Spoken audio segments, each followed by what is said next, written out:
Shalom, shalom, bem-vindos de volta a mais uma leitura do livro O Pequeno Midrash Diz. Nós vamos iniciar agora o quinto livro da Torá, o livro de Devarim, Deuteronômio. E vamos começar na primeira porção, primeira paraxá de Devarim. Eu sou Esther, vamos iniciar a nossa leitura. A última preocupação de um tzadik.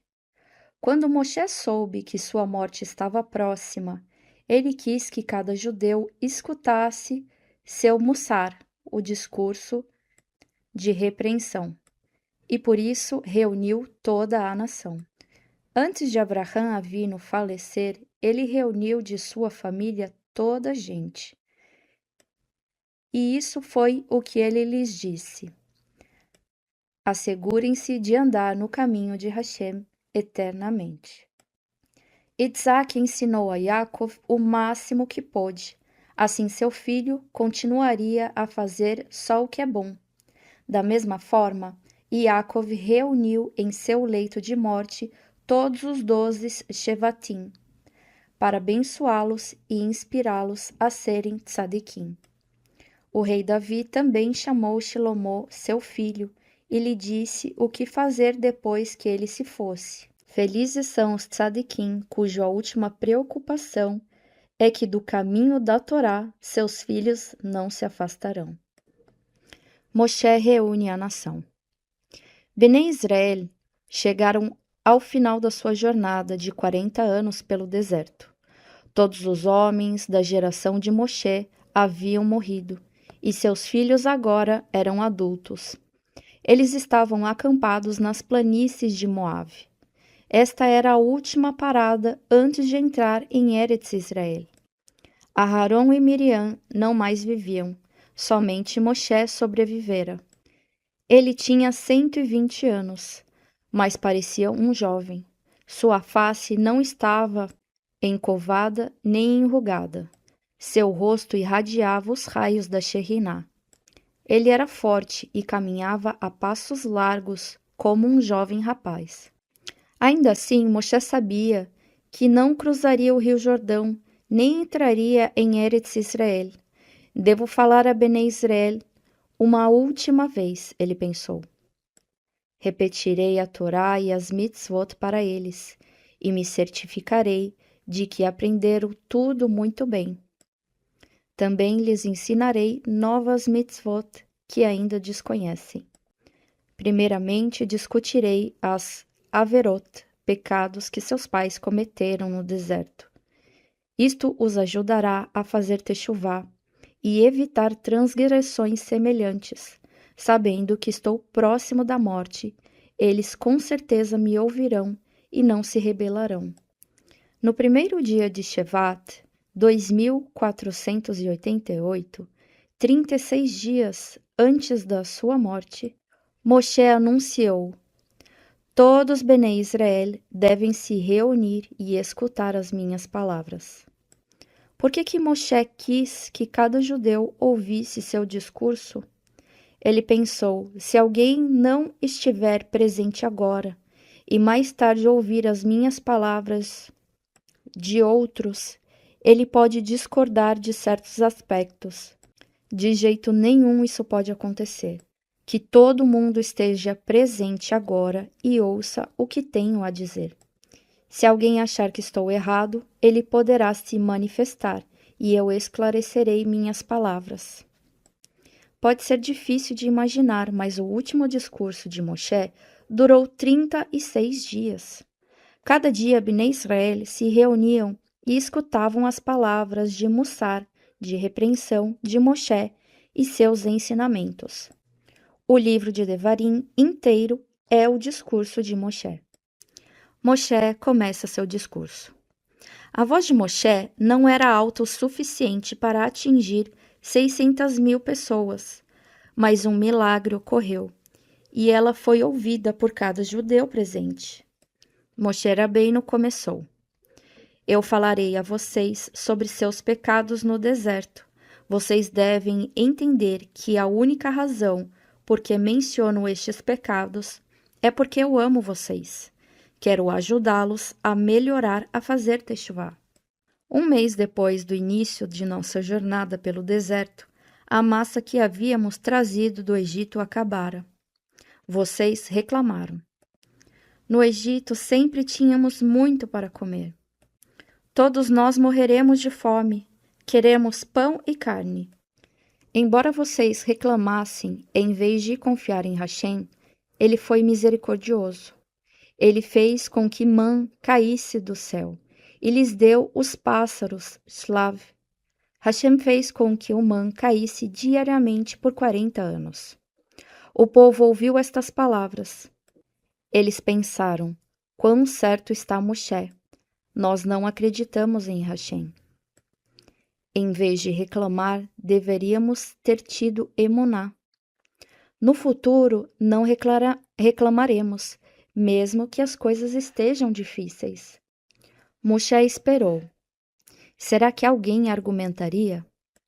Será que alguém o contradiria? Mas Bnei Israel permaneceram em silêncio. Eles concordaram com Moshe e fizeram techuvá. Isto é realmente surpreendente. Se estivéssemos lá, certamente teríamos falado.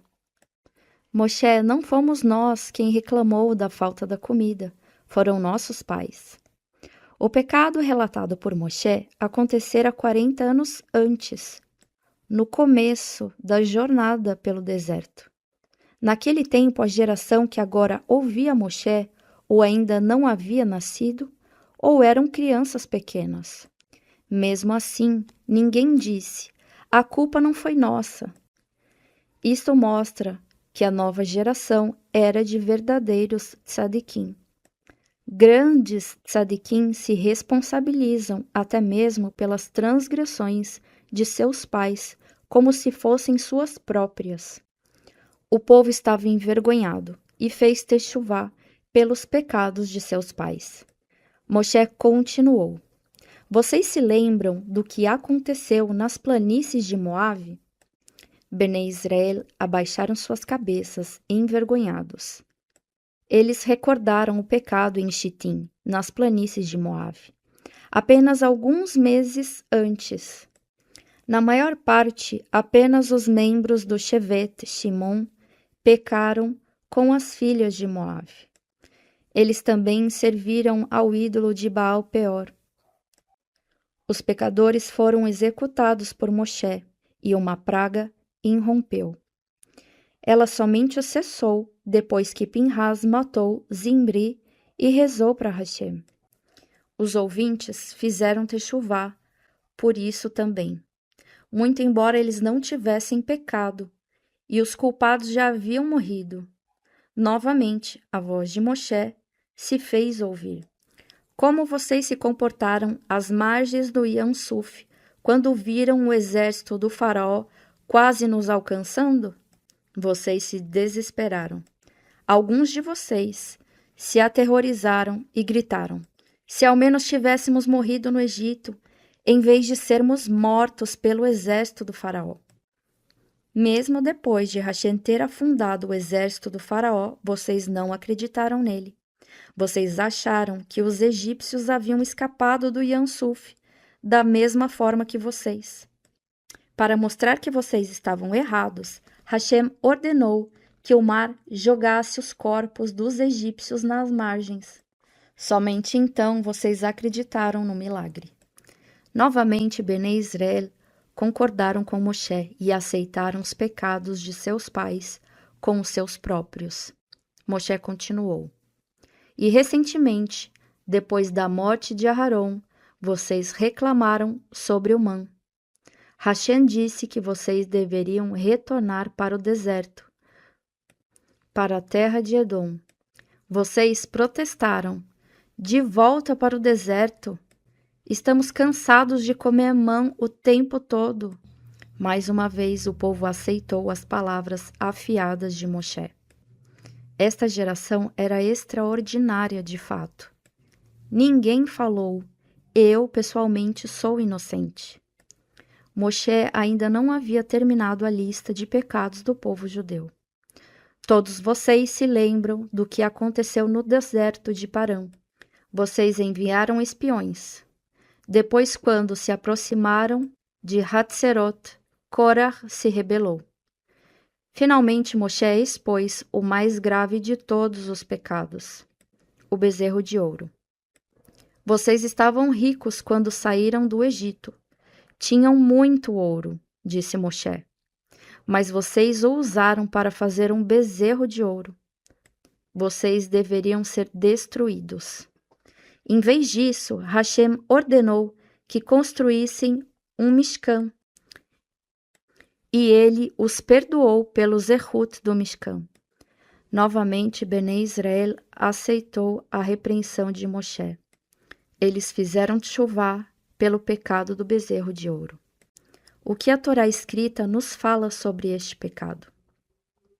Se você observar atentamente os pesuquim da Torá e tentar encontrar o discurso de Moshe, você terá uma surpresa. Ele não está ali. Tudo o que encontramos na Torá são as seguintes palavras. Moshe falou a Bnei Israel sobre o que aconteceu nas planícies de Moabe, no Yansuf, no deserto. E assim por diante. Isso é tudo. A Torá somente menciona o nome de cada lugar aonde aconteceu um pecado. Por que não há mais detalhes? Hashem quis poupar o povo judeu da vergonha de ter um grande número de pecados listados no começo de um novo livro da Torá. Por consideração aos judeus, a Torá escrita apenas faz uma alusão ao discurso de Moshe. Moshe abençoa Bnei Israel. Moshe continuou. Ele descreveu o que aconteceu no começo da jornada do deserto. Eu fui designado para ser não apenas seu mestre de Torá, mas também seu juiz. Quão ocupado eu ficava! Havia muitos argumentos e disputa entre vocês. Eu ficava sentado emitindo julgamentos durante uma boa parte do dia, enquanto vocês frequentemente tinham que esperar horas para me ver. Vocês cresceram e se tornaram uma nação imensa, e hoje são tão numerosos quanto as estrelas no céu. Que Hashem multiplique-os milhares de vezes, e que conceda a vocês, filhos, tzadikim, que sejam iguais aos pais. Que ele os abençoe como ele prometeu aos seus patriarcas. Por que Moshe de repente abençoou Bnei Israel no meio de seu discurso? Uma explicação simples é: Moshe reclamara como era muito difícil conduzir um número tão grande de pessoas. Mas ele não queria que o povo achasse que ele estava descontente por eles serem tão numerosos. Assim, rapidamente, ele acrescentou a bênção de que eles se tornassem ainda mais numerosos. O Midrash oferece outra razão. Hashem disse a Moshe: Veja quão justos Bnei Israel são. Eles podiam ter reclamado quando você os recordou de suas averot, mas eles aceitaram as suas palavras e fizeram tchuvá. Por isso, eles merecem ser abençoados. E assim Moshe lhes deu uma bênção. O Midrash nos conta: Bnei Israel são comparados às estrelas e areia e pó. Moshe comparou Bnei Israel às estrelas, mas na realidade Hashem fez uma promessa diferente a cada um de seus patriarcas. Para Avraham, olhe para o céu, tente contar as estrelas. Assim como isto é impossível, também será impossível contar os seus descendentes. Para Isaac, seus descendentes serão tão numerosos quanto os grãos de areia à beira-mar. Para Yaakov, seus descendentes serão como o pó da terra.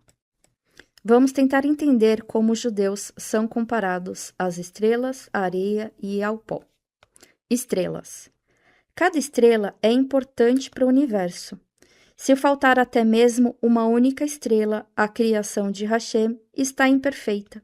Da mesma forma, cada judeu também é de imensa importância. Areia.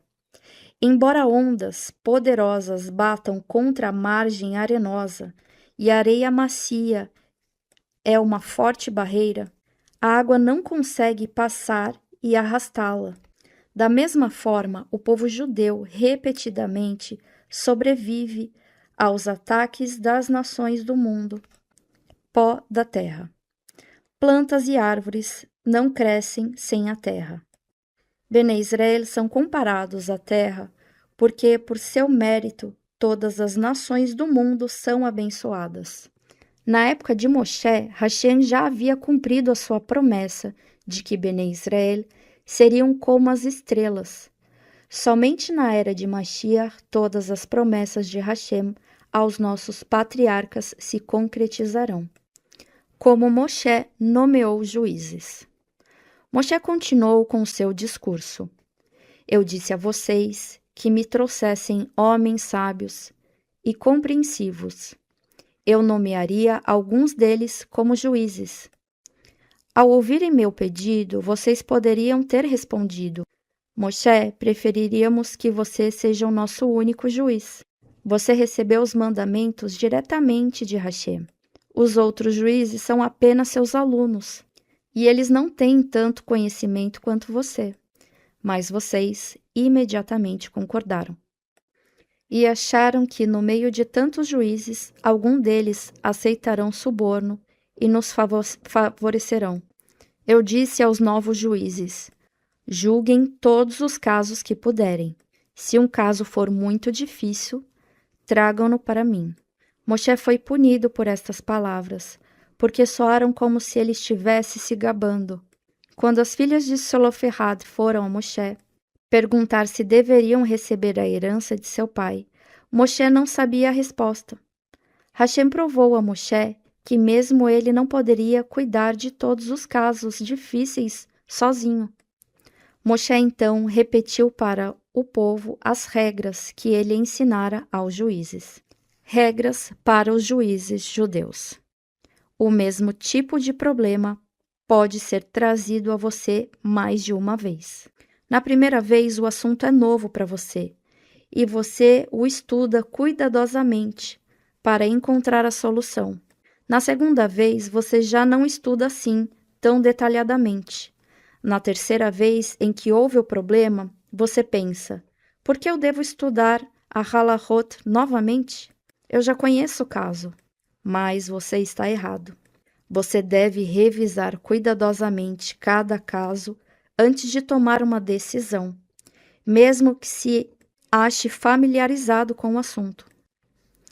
Pode ser que o procurem para resolver um caso que envolva um pouquinho de dinheiro. Mais tarde, um caso envolvendo uma fortuna pode ser trazido até você. Não atrase o caso que envolve uma pequena quantia de dinheiro, ocupando-se primeiramente com o segundo caso. Ambos devem ter a mesma importância para você. Quando dois litigantes entrarem, não pense: esta pessoa parece um trapaceiro, a outra parece uma pessoa honesta. Em vez disso, os dois lados devem parecer igualmente culpados para você. Depois que eles aceitarem a sua decisão e forem embora, ambos devem ser tzadikim aos seus olhos. Um pobre e um rico estão em uma disputa. Não pense: esta é uma boa oportunidade de ajudar o homem pobre. Farei com que o homem rico perca o caso. Assim ele terá que dar dinheiro ao outro. Dessa forma ajudarei ao homem pobre. Isso não é permitido. E se você também não deve favorecer o homem rico, ambos devem ser iguais perante você. Nunca tema ninguém. Se um ladrão o ameaçar, não ouse me fazer perder o caso, ou colocarei fogo na sua casa. Ignore-o. Você deve escutar cada caso diretamente das partes envolvidas, e não por meio de um intérprete. Por esse motivo, os membros do Sanhedrin tinham que saber várias línguas. Questões financeiras devem ser julgadas por 3 juízes. Uma sentença de vida ou morte, no entanto, deve ser decidida por no mínimo 23 juízes. Uma sentença de morte jamais pode ser emitida em um dia. A decisão final deve ser feita no dia seguinte. Quando Bnei Israel eram governados por um rei judeu, houve épocas em que este era o líder do Sanhedrin. Vamos ler sobre isto. Uma história do livro de Melachim. O julgamento do rei Shlomo. Shlomo tinha apenas 12 anos quando se tornou rei após a morte de seu pai Davi. Hashem amava o jovem Shlomo. Seu pai fora um grande tzadik, e Shlomo também era especial. Hashem apareceu para ele em um sonho profético e declarou: faça um pedido e eu o atenderei. O que você teria pedido se estivesse no lugar de Shlomo?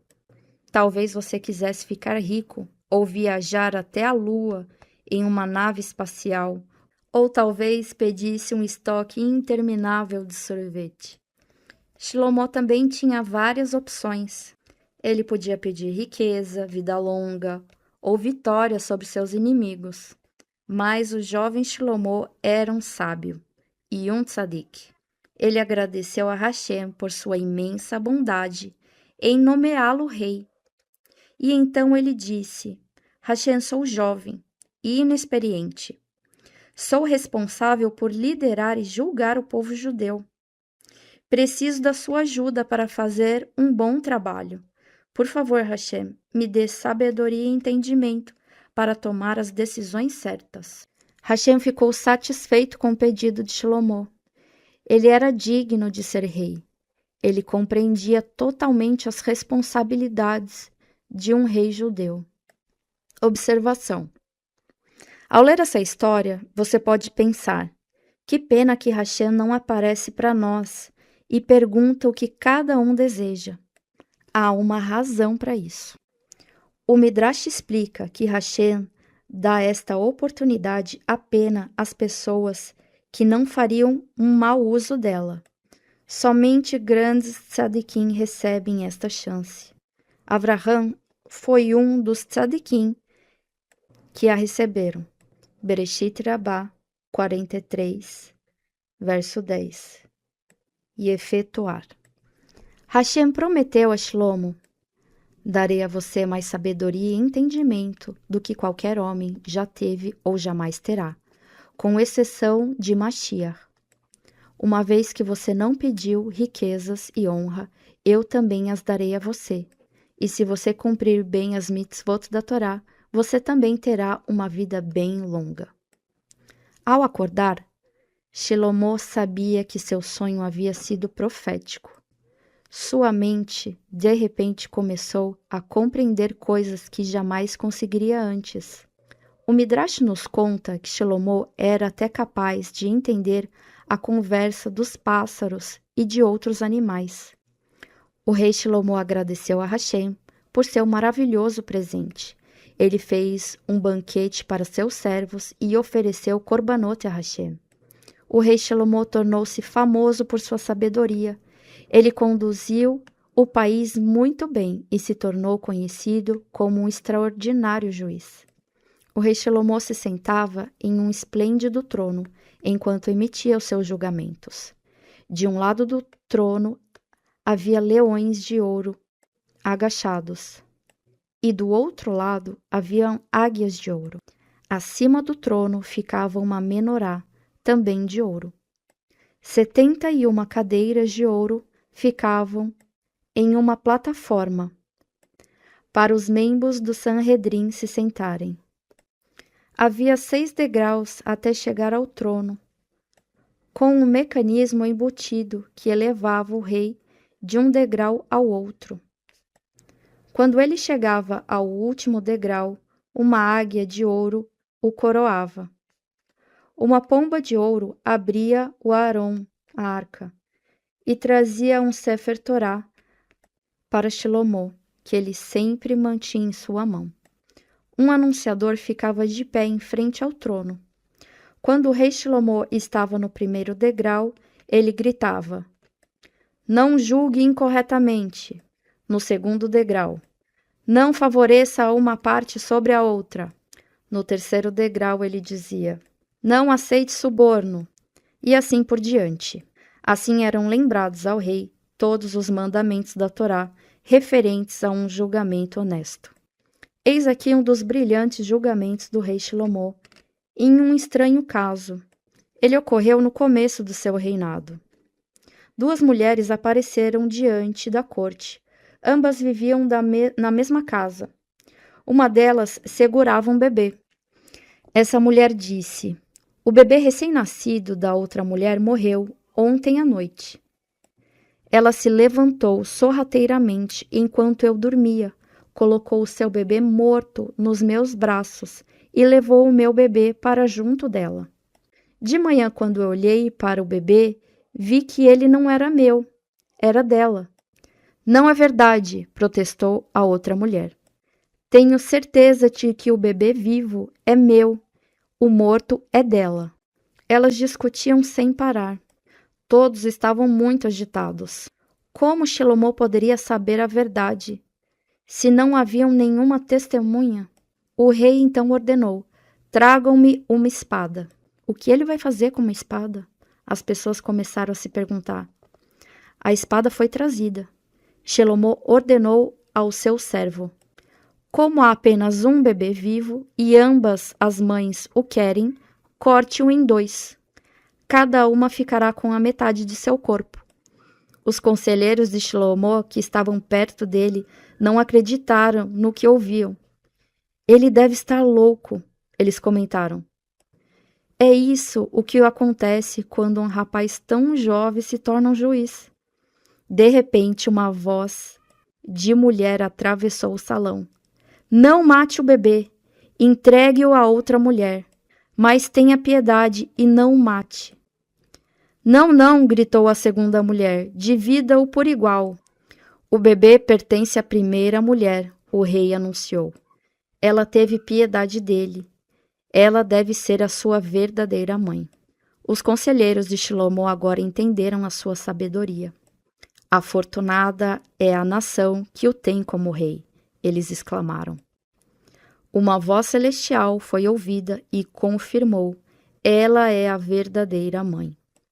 A história acima se encontra nos Pesuquim do Tanar. O Midrash também dá exemplos da sabedoria de Shlomo. Um homem tinha 7 filhos. Um deles nasceu com 2 cabeças. Quando o pai morreu, os filhos quiseram dividir suas posses igualmente. O filho de 2 cabeças protestou: eu conto como 2 pessoas. Dividam a herança em 8 partes. Eu mereço 2 partes. Os irmãos não sabiam o que fazer. Eles foram até o rei Shlomo. Shlomo reuniu os juízes do Sanhedrin e lhes perguntou: como vocês decidem este caso? Eles não sabiam o que dizer. Até mesmo Shlomo não conseguia resolver o caso. À noite, Shlomo entrou no Beit HaMikdash para rezar. E ele foi iluminado por Hashem. Na manhã seguinte, Shlomo ordenou: tragam-me o homem de 2 cabeças. E continuou: e tragam um jarro com água fervente. O rei disse a seus servos: derramem a água em uma das cabeças do homem. Os servos assim o fizeram. Imediatamente, ambas as cabeças começaram a gritar: pobre de nós, pobre de nós. Estamos morrendo. Você vê? Você é uma pessoa só, e não 2. Shlomo disse ao homem: se uma de suas cabeças se machuca, a outra sente a dor também. Enquanto Shlomo viveu, a paz e a segurança reinaram. Mas depois, os juízes se corromperam. E este foi um dos motivos por que o Beit HaMikdash foi destruído. Fim da leitura. Para o ciclo de 5.786. Nós nos vemos na próxima semana. Shalom, shalom.